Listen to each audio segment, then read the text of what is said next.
Kavanaugh confirmed. Hi, I'm Scott Ott with Bill Whittle. This is Bill Whittle Now. And Bill, what a weekend.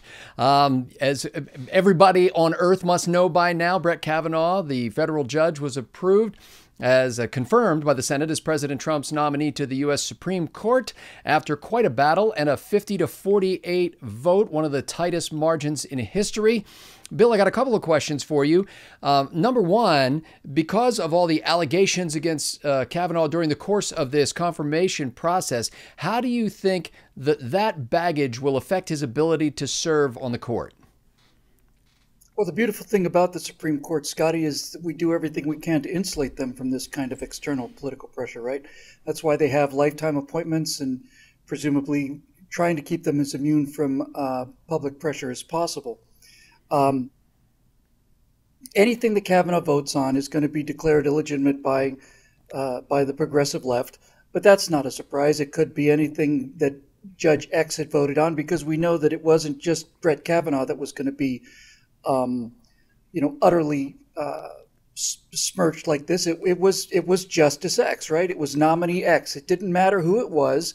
Whoever it was going to be eviscerated as much as possible, hopefully to get them to withdraw from the process, hopefully to get the president to withdraw them from the process. But at the very, very, very least, to delegitimize anything that that particular justice rules on from this point forward, because that's how you gin up the 4-year-olds that make up the Democratic Party base now. Now, they're already talking about impeaching Kavanaugh. But here's what I find interesting about this, and you might know more about this than I do. If they vote to impeach him off of the Supreme Court, if they have the houses that they need to do that, control of the legislature, wouldn't that mean they'd have to prove what she merely alleged? No, I don't think so. Not necessarily. I mean, impeachment is primarily a political process. And so all they need to really do is get the votes. And so it doesn't really matter whether Brett Kavanaugh committed the acts which he's alleged to have done. If they can sway enough members of the House would vote articles of impeachment, and the Senate would sit essentially as the jury. If they can convince enough members of the House and the Senate, then they can impeach him. Okay, well, that's plenty good reason to go out and vote in November then, as if there wasn't. And that was my next question for you. How do you think this Kavanaugh confirmation is going to affect the November elections? On the left, they're saying that there are a lot of women who have had enough of this kind of Republican hijinks and disrespect. And on the right, there are a lot of people like, in fact, Mitch McConnell, who said that the left has finally achieved the one thing the Republican Party couldn't, and that is getting the base fired up for an election. How do you think this is going to play out? Well, I think if you were to look at this from geosynchronous orbit and look down on it from as high as you could get, the progressives running the Democratic Party live in a little echo chamber, and so do we. That's just the way life is now. We tend to isolate ourselves into opinions we're comfortable with. But their particular echo chamber told them that all women are a voting bloc, and that if you impugn the integrity of one woman, then all women are going to go along with this Republican war on women thread that they've been trying to advance for a while. But here's what's really interesting to me about the last week. And by the way, before I say another word, I just want to make it crystal clear that it was a week ago where we found we were going to have to wait a week. And you were the one who said, this could actually work out well for us. And I was just, no, it turned out exactly that way. You were exactly right as usual. So, but here's what I found. I found that most women, and I think this is not just most Republican women, are more upset about this than a lot of the men are. And here's something else that I noticed. I was at a speaking event up in Seattle, up in Bellevue. I had a great time just yesterday as I taped this. And it was a chance to talk to people just before the vote. I'm sorry, it was the day before. So just before the vote came in. And I said, that part of we've all been talking about Dr. Ford's testimony. That almost all of the conversation about her testimony has been from men who didn't believe her, or from women who were hysterically believing her. But having read a lot of comments over the course of the week, Scott, I found that there were large numbers of women, a really large number of women, who said two things, and I prefaced this at the meeting I had by saying, that part of the brain that men allocate to being able to read maps, women's brains are allocated to be able to read faces. And many, many, many, many times I saw women commenting saying, listen, the minute she came out with her hair in front of her eyes and that little baby voice, I knew she was lying. And for most men, that's like, really? No question, none. So if the Democrats think that all of a sudden every woman in the country is now weaponized against the Republicans, I think they're in for a bit of a shock. I think by any margin of what I'm seeing on the ground, the much larger social movement has been from people who considered themselves Democrats who are so incensed by this, over to the let's just say the non-democratic part of the equation, than any fence sitters who may have actually suddenly believed, that Republicans are evil now that they saw what happened, with Brett Kavanaugh. And two more. Good. I was going to say two more aspects of the impact of the Kavanaugh confirmation that I'm curious to hear your thoughts on. Number one is, for the first time in a long time, the Supreme Court has what is nominally referred to as a conservative majority, a 5-4 majority with people who are, I prefer to use the term constitutional textualists or something along those lines rather than conservative, because I don't think of it in partisan terms. Not only is that going to have an impact on the court, I would assume, but what does that say about a president who many conservatives thought did not have the conservative bona fides that they would have hoped, kind of acted in ways that offended many, and somehow managed to accomplish something that 3 or 4 previous Republican presidents have failed to do? This is the other question of the week right now, is the number of people who have been Trump supporters from the beginning. They're not exactly crowing, but they're saying, what else do you need to see? 4% economic growth, the lowest unemployment since 1969, record levels of unemployment for blacks, Hispanics, disabled people, much better deals with China, much better deals with Mexico and Canada, on and on and on. I mean, the guy said we're going to get tired of winning. I'm not tired yet. But he's done it. And I think we can all agree that there's not another person that we can imagine, certainly not a Republican that we can imagine, that would have ridden this out the way that Donald Trump did. And this is why Donald Trump is president. The reason I say I mentioned it in front of a group is because when you mention something when you're speaking live, you kind of get immediate feedback on things. And I said, Donald Trump and the tweeting and the inappropriate behavior and all the rest of it, and that's what he costs. That's the price that we pay for Donald Trump, and he's well worth the bargain. It really is a case of whatever that man is drinking, I wish I had enough for the rest of my generals. I can't spare this man. He fights. Planned Parenthood tweeted this morning, I believe, that there are some 29 cases working their way up through the courts. I think they said 14 of which could make it to the Supreme Court. And I may be mischaracterizing the tweet here, but the essence of it was, for the people who said, don't worry about Brett Kavanaugh, he won't have a hand in affecting abortion. The people on the right were basically saying that to calm people who were pro-choice. Planned Parenthood is saying, look, there are a lot of cases in the pipeline, and Brett Kavanaugh could have a determinative effect. What do you see happening in the court in the years to come with regard to abortion, to gun rights, to free speech? I think we might be able to make America great again. Scott, this one vote for Kavanaugh is the fulcrum of the progressive power. They cannot get their legislation past the American people. They do their best to cover it up, and they still can't get it passed. When they do get one of their own elected, it's because they run as conservatives or America-loving Republicans. In the case of Barack Obama, surrounded by American flags, when he came out to denounce the fact that he sat for 1,000 Sundays in Reverend Wright's church, it looked like he gave the speech at a flag factory, and so on and so on and so on. So they pretend to be a lot more conservative than they are. And since they can't get what they want through the legislature, they can do it through executive order. And if they can't get it done through the legislature in executive order, all of the destruction of this country is predicated on the destruction of the rule of the Constitution as the law of the land.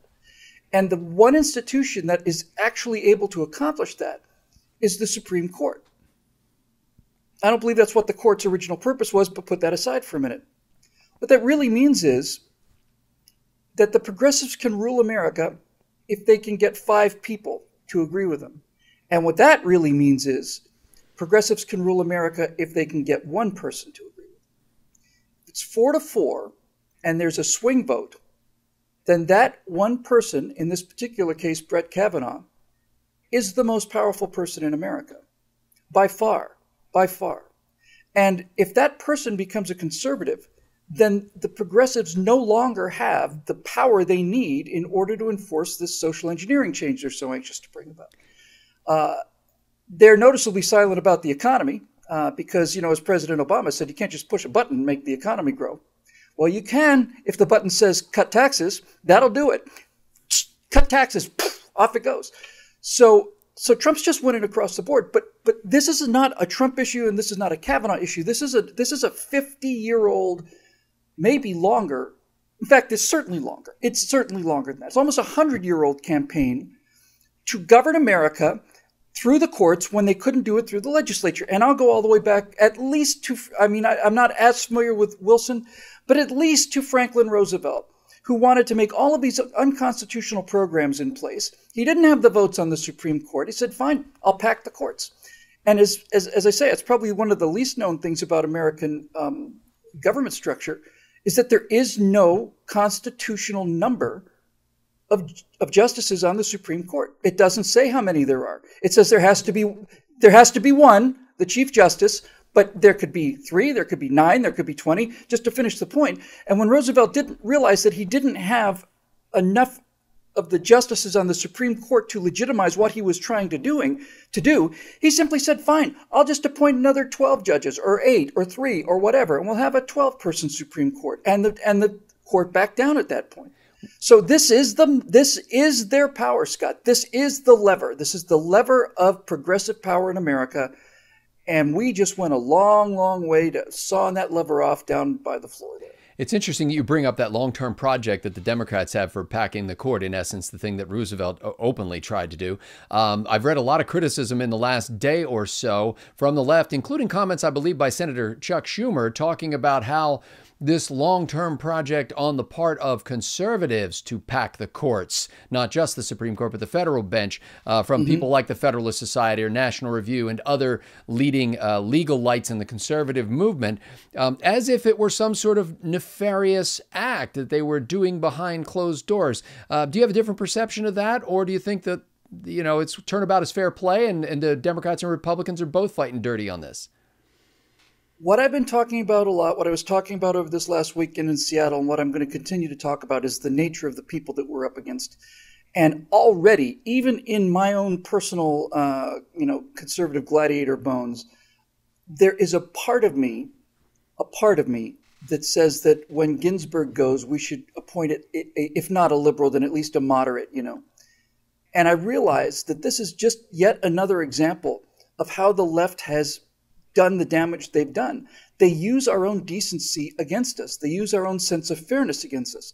When you have people who are wired to play by the rules and other people who are wired to not play by the rules, you can get a lot done if you are willing to make the people who play by the rules play by the rules. Think about it as a football game, Scott. And let's pretend that there's no referee. Let's just say that one team comes out there and it's coached by a good, solid, decent human being. And he says, these are the rules of football, boys, and I don't want any dirty hits and so on and so on. And if we run out of bounds, since there's no referee, if it looks like you're out of bounds, then we'll just stop the play and we'll call it. So you've got the team playing by the rules of football. And then on the other side, you guys have got saying there's no referee, meaning no media. So any filthy hits, any spearing, any clipping, tackles from behind, roughing the passer, roughing the kicker, put them out of the game. Just put them out of the game. And if you run 20 yards out of bounds, as long as you get across the goal line, doesn't matter. There's no rules. We don't care. Now, you can see how that team would have quite an advantage if one team had to play by the rules of football and the other team didn't. If they could send all their receivers, if there's no such thing as eligible receivers downfield, if all the laws went away, then the team that was playing football without any rules would have an extraordinary advantage over the team that is playing by the rules.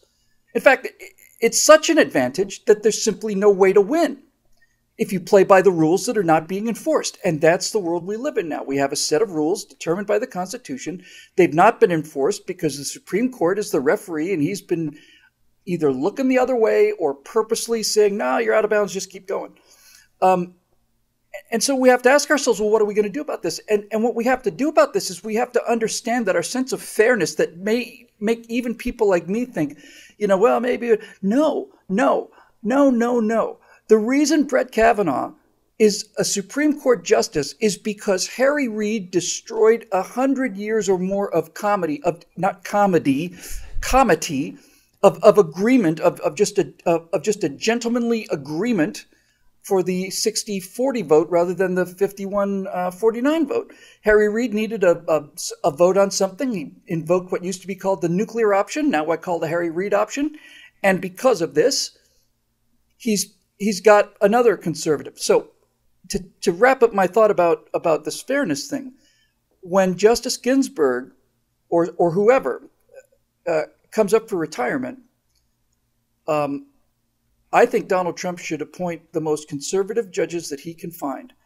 And here's where the Kavanaugh thing, I think, is going to play out downstream. On some level, what Brett Kavanaugh went through is an inoculation for future justices.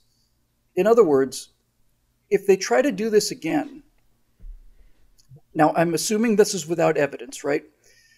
But if they try to do this again, it's not going to have the effect. You can only cry wolf so many times. You can only cry racism so many times. You can only cry rape so many times. I'm not saying that none of this stuff happens, needless to say, but I am saying that in the case of Kavanaugh versus Ford, and that's what it was, there's no question about credibility. Scotty, people, all the left is running around saying, how can you appoint a rapist to the Supreme Court?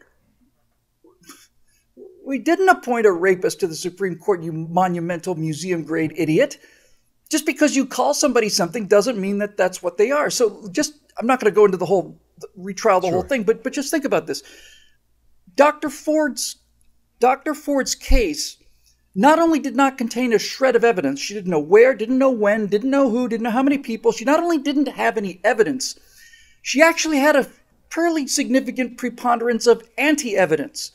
She not only didn't bring any evidence, she actually brought a fair amount of anti-evidence. And when I mean anti-evidence, what I'm saying is things like changing her story and lying about flying and lying about not having involved with polygraphs. But much more importantly than this, when I say she brought anti-evidence, what I mean to say is she claimed that this happened.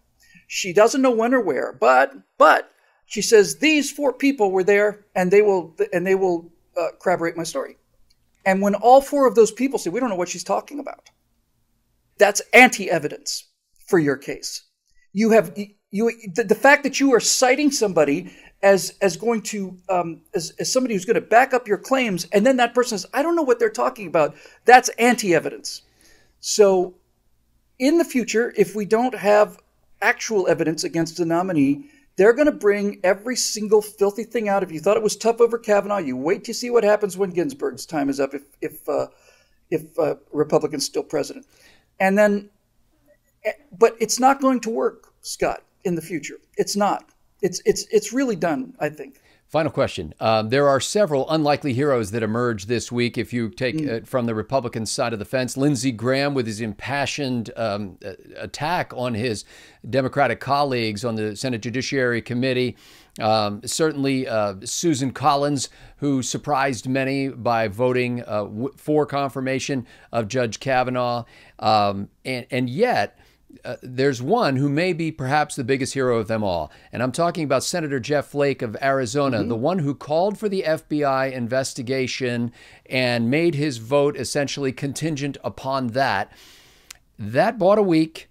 That bought an FBI probe. That failed to corroborate Blasey Ford's accusations. Do you agree, Bill, that Jeff Flake, who was pilloried by the conservative movement when he first did this, may in fact be the secret hero of this all? I think you can certainly make the case, but if you're trying to say that he did it on purpose out of this high-level wisdom, I think that's just nuts. I think that paid Soros operatives got into an elevator with him, rattled him, and he did this in a sense of panic. I don't think this was a wise man gathering his robes, and sitting deep in deep cogitation, deciding that this would be the best for the republic. I think he just plain panicked. You suggested, and a week ago, that this might be to our advantage. My thought, and I think the thought of most other people who were wrong on this issue, thought that a week would give them a chance to dredge more victims out of the ether. And just to keep the barrage coming, right? Now there's 7 people, now there's 9 people, now there's 12 people. And then just regular, ordinary citizens start thinking, well, okay, 12 people. But that didn't happen. And by the way, if that's not a reflection on Brett Kavanaugh's character, then I don't know what is. Think about the pressure to produce credible witnesses against this man at any phase of his life, including, maybe the woman who delivered him or something, or maybe he burped up on her, or maybe, he made some obscene noise right after childbirth. And, you think about this. The entire half of the country, and that includes the entire media machine and all the rest of it, has been scouring America for months now in order to produce credible witnesses against Brett Kavanaugh. And you get a person who says, well, he might have flashed himself to me. I don't know if it was him, but I think it was. Then you get another person saying, oh, no, he was part of a gang rape organization where, at least 10 parties, he was drugging people and sending them out to his buddies for being gang raped. And what you're left with is a woman who clearly is a little unhinged. And when people who understand body language, and women understand this by and large immediately, when she starts curling, putting her hair in front of her face and acting real small and speaking in her baby voice, nobody bought it. And even if she hadn't, even if she'd been even if it had been, if it had been Margaret Thatcher testifying, it still wouldn't matter, because you not only have no evidence, you have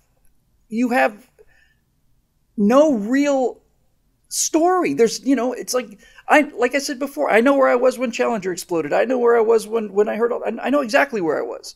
So look, we're not going to get into that anymore. It's an enormous win for us. It's a critically important win. Looking forward to the elections coming up, the left is mad as hornets now, and that's fine. We were mad as hornets a week ago, but I have heard anecdotally, and anecdotally is anecdotally, but I've heard that there are legions of people, oceans of people at voter registration places changing their registration from Democrat to Independent or Republican. And I'm seeing any number of anecdotal tweets saying, I've been a Republican my entire life, or more frequently, I've been a never Trumper, or I voted for him with my nose held, or so on. I have not seen anybody go the other way. Not one. I've not seen one case anecdotally of somebody saying, well, I used to be a Republican, but after the way they treated Dr. Blasey Ford, I'm becoming a Democrat. I haven't heard one of those stories. I've heard a lot of the others. So we'll see. But as you say now, 5-4 majority of the Supreme Court believes that the Constitution is the law of the land. If that radical idea takes hold, Scott, God only knows what might happen to this country.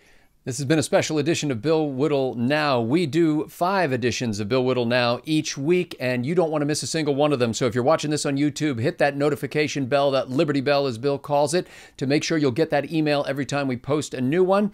If you're not yet a member at BillWhittle.com, now more than ever, we need this kind of information being spread far and wide. And by the way, Bill, I'll finish up with this. I had a comment this week from somebody who, when we posted to your Bill Whittle Facebook page that there was a members-only episode up, said that he was not going to join so that he could see the video. And I commented under that, and I basically said, the majority of Bill Whittle members do not join so that they can see the extra content for themselves.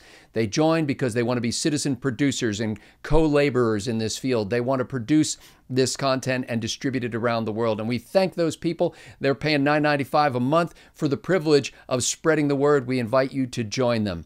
For Bill Whittle, I'm Scott Ott. Thanks to the members at BillWhittle.com for making this possible.